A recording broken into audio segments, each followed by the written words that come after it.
Yes. Oh, yes. Here we go. Here we go. No, please. Please. No. I just want to live. I just want to live. Okay. Everything's fine. We're going to be fine. Everything's going to be fine. Oh, my God. We're not fine. We're not fine. We're not fine. Please, no. No. No. No. 3 hours. What you just witnessed were clips from one of the best co-op or single-player games of 2020, and maybe all time. This game, Risk of Rain 2. Maybe you've never heard of this game. Maybe you've tried this game before and you really didn't like it initially. Maybe you know almost everything about this game, have played for hours, and like me, you've tried and tried to get people to play this game, and they just won't. They just won't do it. They just won't do it. Well, regardless of whatever your experience with this game, let me go ahead and tell you why you should be playing it. Is your multiplayer game of choice too toxic, but you still want to play something with your friends? Risk of Rain 2. Or maybe you don't have any friends, and you just want a satisfying solo experience. Risk of Rain 2. Tired of losing your place in a really complicated story-driven game, or something that's mechanically heavy and you really just want to jump into something quick? Oh, it's Risk of Rain 2. Or do you want a game with nearly endless replay value that you can really sink your teeth into? Oh my God! It's Risk of Rain 2! So, what is this game? Why do I think it's so amazing? Why do I think it's something that anyone should play? Well, it's a little hard to describe, but I'm going to do my best. Get ready, it's a bit of a mouthful. Risk of Rain 2 is an emotionally devastating third-person shooter with unique characters and abilities, item synergy, permadeath, multiple stages, dozens of enemies, and a difficulty that steadily increases the longer you play. Don't worry, I'm going to break that down. Starting with Number 1! How the game works! If you've ever played Call of Duty Zombies or any other type of game that has Horde mode, then you're pretty familiar with most of how Risk of Rain will work. Just like in those games, you start with very little, and then you have to build up money by killing enemies in order to buy things that help you in the long run against a game that's only going to get harder.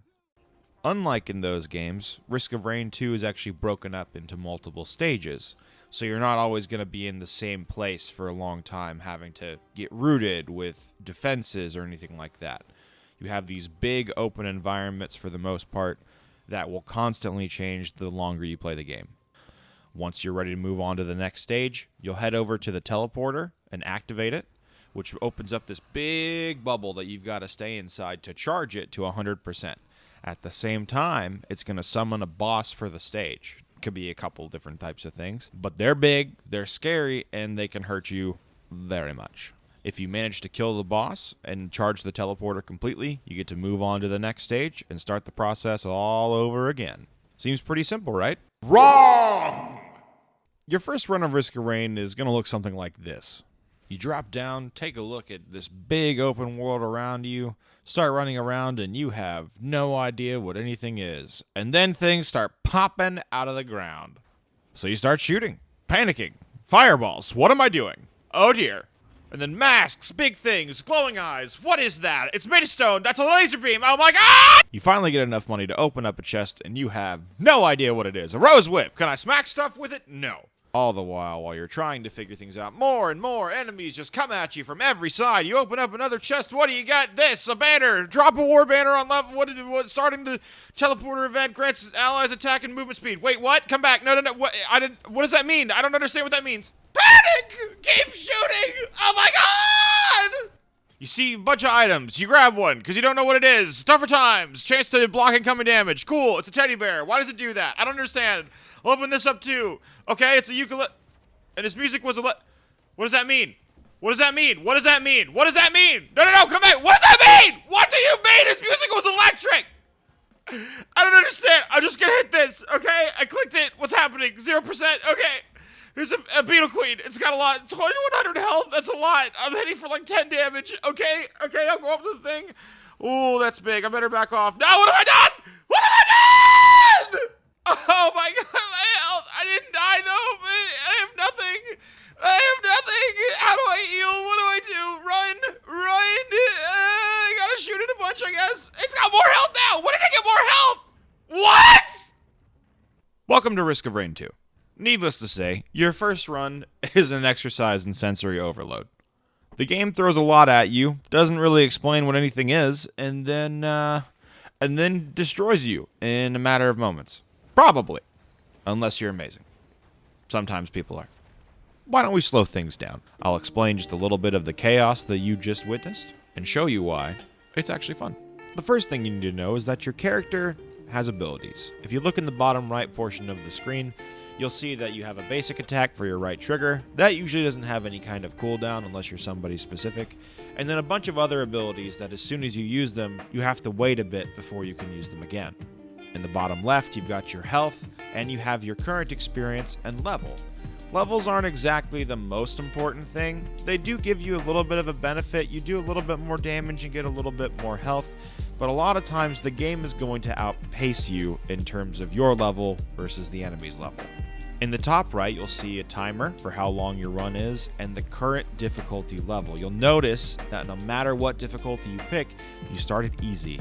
But as you keep playing, that difficulty is going to keep going up and up and up. And it gets scary. It literally gets scary. The game starts talking to you and then laughing at your pain.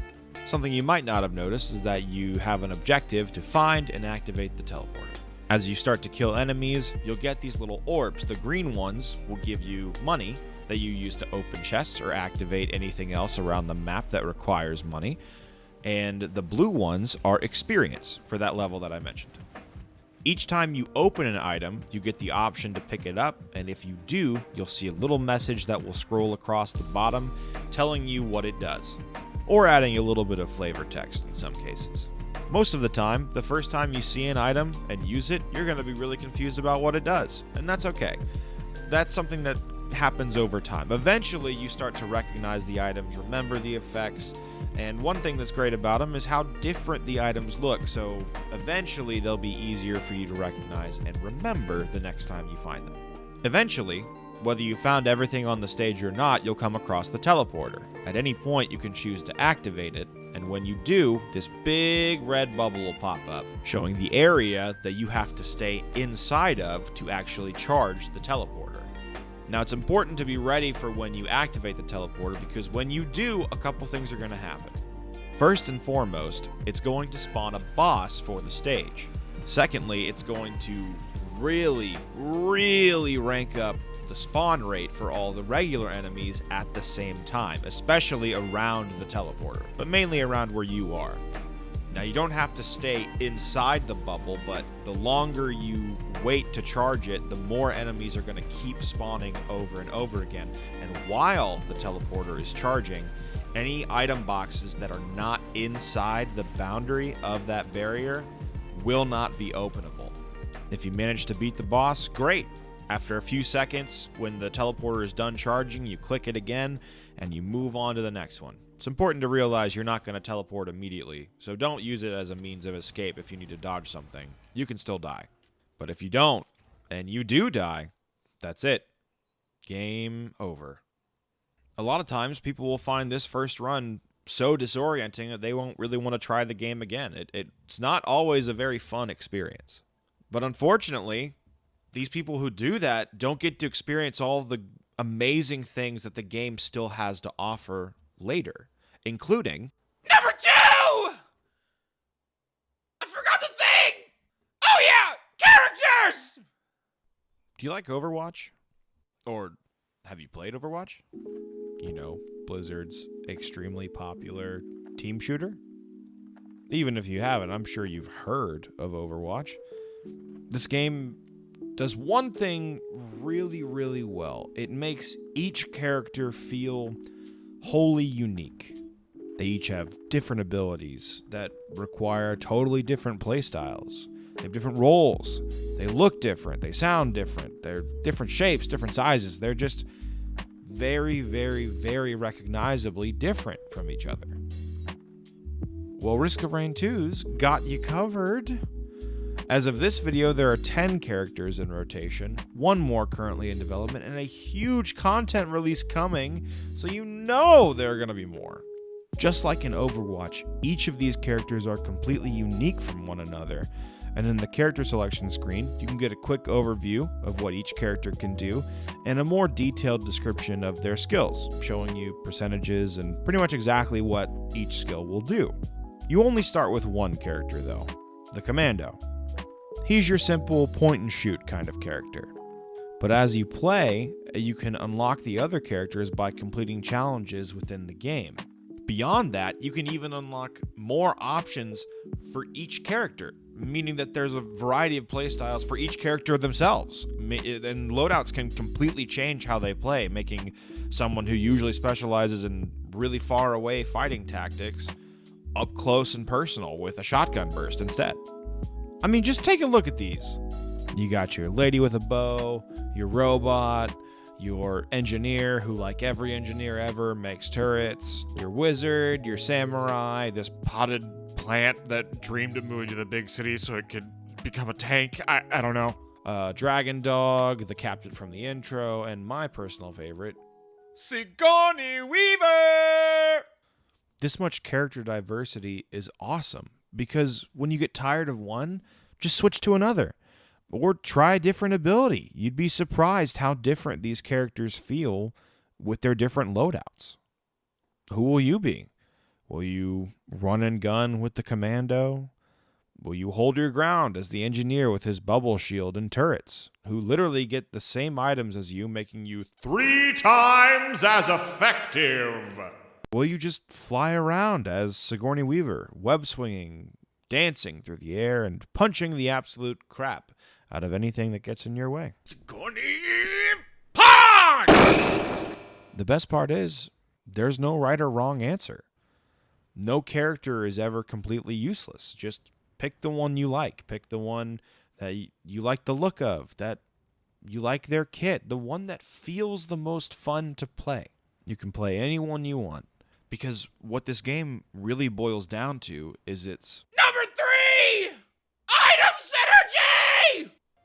While you don't often hear about this term unless you play a very specific type of game or are a particularly avid nerd yourself, you're at least aware that tons of games have really cool items to loot from chests or from killing enemies, especially if you're a fan of what is called the roguelike or roguelite genre.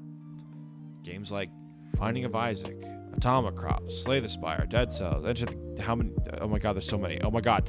No. Yeah, okay. All right. It's a There's a lot of them. There's a lot of them. There's a lot of games with items. Along with those, this type of game usually has randomized items, loot that can completely make or break your run of the game, and these items can be really satisfying and genuinely fun to find, or really frustrating if it's an item you don't want or you know doesn't work very well for what you're going for. Now, what's different about Risk of Rain 2 and a couple of the games on the list I just mentioned are how they take this concept a step further with item synergy. When you start up a new run in Risk of Rain 2, you'll have nothing. You'll have your kit, your wits, and a constant storm of enemies trying to kill you at every turn. Like I said earlier, as you kill them, you'll get some experience to level up and money to spend on chests or other things around the map. All the items you get from chests in Risk of Rain 2 provide a passive effect, meaning you'll gain some new stat or passive upgrade because you have the item in your inventory. They each have a unique look and effect, which the game will show you in a small info box as soon as you pick them up, telling you exactly what that item does. Sometimes. Also, as a quick side note, for some reason, the item is then added physically to you somewhere on your character, and each item has like a specific place, but it just looks really random. So the more you pick up, the more you have just stuck to you in random spots. I actually love this because by the end of your run, you look ridiculous ridiculous. And anytime you can modify what you look like, even just a little bit, or just add that little bit of detail, it's nice because looking at the same thing every time you play a game can get boring. There are also equipment you can find that give you more of an active benefit. They give you an actual ability that works kind of like an ultimate would in games like Smite or Overwatch. Now, you never start with an equipment, but you can find them along the map just like regular items, and you can change them whenever you want. You're never stuck with it. Anyway, the best part about these items is all of the passive benefits stack together and synergize with each other. The process can start really slowly, but the more items you pick up, the more beneficial effects you can acquire that completely change how you play the game. And these item effects stack if you have more than one of the same item.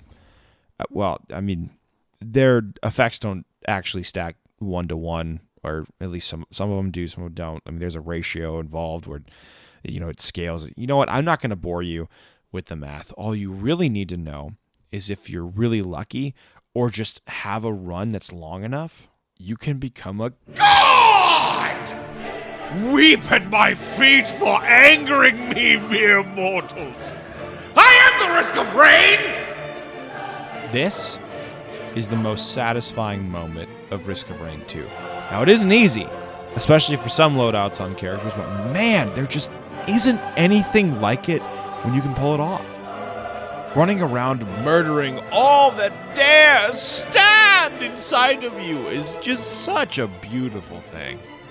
And just like with characters, you unlock more items that can spawn in the game by completing challenges, meaning there will be more ways to destroy! But, unfortunately, there's a slight problem. Number 4! My emotions! God, how good was Sequelitis? Love ya, Aaron! Risk of Rain 2 isn't all roses. There's a lot of thorns. Some technical problems that have gotten better since they first came out. But beyond that, this game is designed to destroy you. It actually ramps up the difficulty the longer you play, throwing enemy after enemy at you, giving them more health, and then mini bosses show up, and then it starts spawning normal bosses, and then bigger bosses, and elite bosses, and there's so many, it just spawns so many things. But the beauty in this is that the game forces you to literally take risks and change your playstyle, because you never know what items you'll get to work with, what is useful for your character, what you'll have to face, where you'll have to face it. There's this constant give and take. Do you stay longer in a stage to hopefully get some of the items that you need, items that would make later stages easier? Or do you rush forward so that the enemies you deal with are easier, giving you more time to search later? No matter what, that difficulty spike is coming, and you have to get ahead of it if you want to survive. Oh, but when you do, elation! Victory! Look upon the scope of my achievement! See my might and tremble! But the sad truth is, most of the time, you won't. You'll get swept up in the storm. Even once you've reached the summit, you're only one wrong move away from death. And that's a long fall.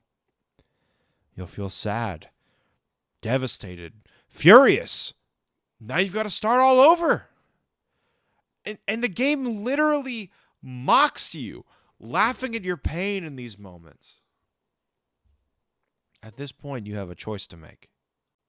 Do you say, that's it? I give up? I'm never gonna win? I hate this game? Or do you say to yourself, one more. One more. Once more into the breach, my friends, ere I throw my controller and go to bed? That's right. It doesn't matter what items the game gives you, or what enemies the game throws at you. To hell with the game! It's you. Do you have the strength, the mettle, nay, the audacity to stand in the face of death and laugh? Those who say yes will face an even greater challenge. Those who stand above may face the monsoon. Those who reach the top on this highest fabled difficulty, the highest peak of the mountain, receive more than items or characters. They receive a different skin for each character to wield in battle. Look! Look at them! The beauty! The majesty! No longer do I fear the climb, the plummet, the peak. I have made the mountain my home, my friends. Join me. Join me at the peak of Mount Vesuvius. Dine with me in glory. We will bask in our excellence as we... Wait a second. Did I not get the one for the engineer? Are you kidding me? He's literally the easiest one to win with. His turrets do all the work for you. If you get enough damage and healing, you can just sit back and just, I'm here. I guess I'm also here. You literally don't even have to attack half the time. I can't believe I forgot to get that before I recorded this. Well, hell, I mean, I've got to get it. I have to have that so I can show it off. I mean, Monsoon is just so hard. Unless you're like a pro gamer like me. I gotta have the whole set. You know what? I had a whole bit planned. I've shown you guys enough of this game, but I'm gonna get it. I'm gonna get it. You know what? Here's what I'll do. I'm gonna get it right now.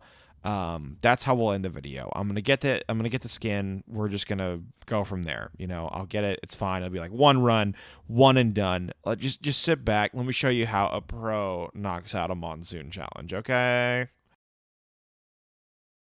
All right. First things first. What we got? Ooh, is that critical chance? Hello. I'll take it. All right. I don't like anything on that curse, so let me get a random chance one. Ooh, boss damage. Yes, I want that. Okay, here we go. A green early on. Leech Seed. Yes. Okay. This is great. This is going great. Usually you don't get healing on Monsoon.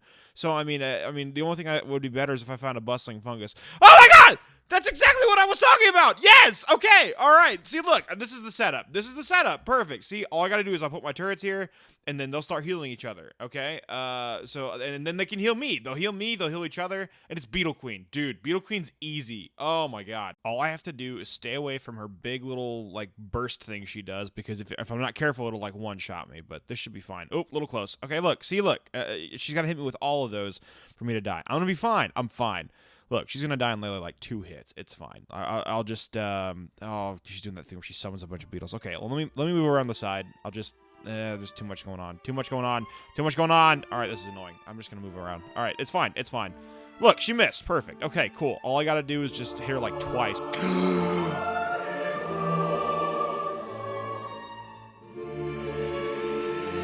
Okay, you know what?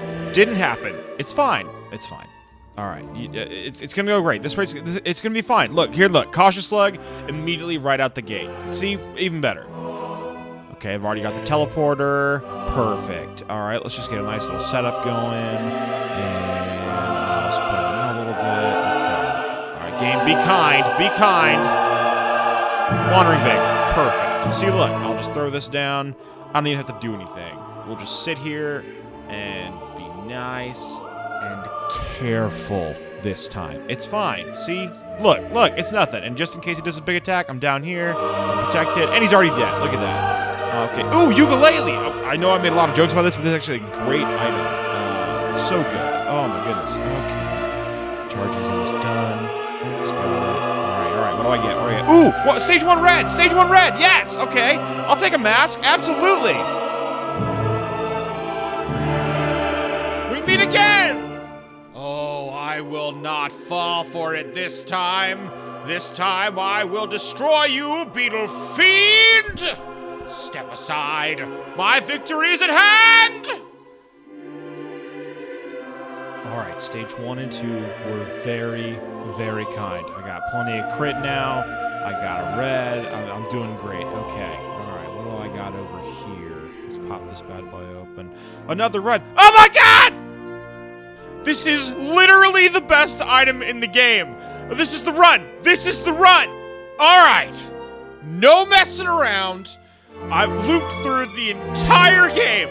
I have 7 teddy bears. That means I can barely ever get hit, ever. No messing around. No more. No. This is it. This is it. I just have to make sure that I've got a good setup. All right? There. Okay? That's good. Perfect. Let me just clear off some of these enemies. I just don't want any surprises. Okay. All right. All right. Okay. This is it. Okay. This is good. This is good. Okay. It's time. It's finally time. All right. What do you got for me, game? I'm ready! Ooh, Dunstriders. Okay. All right. Well, I can't stay here when they go up, so I gotta hit him a bunch. Okay, he's already going up. All right. I gotta move. I'm gonna win. I'm gonna win. I'm gonna win. Oh my god, I'm gonna win. Yes! Yes! Yes!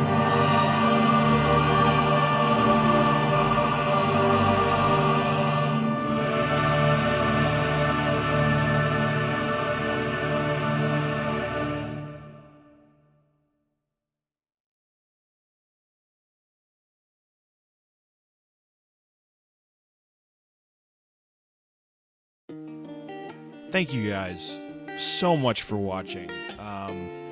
You know, I've been wanting to make YouTube videos for a while now, and this was my first one, and man, I just had so much fun making it.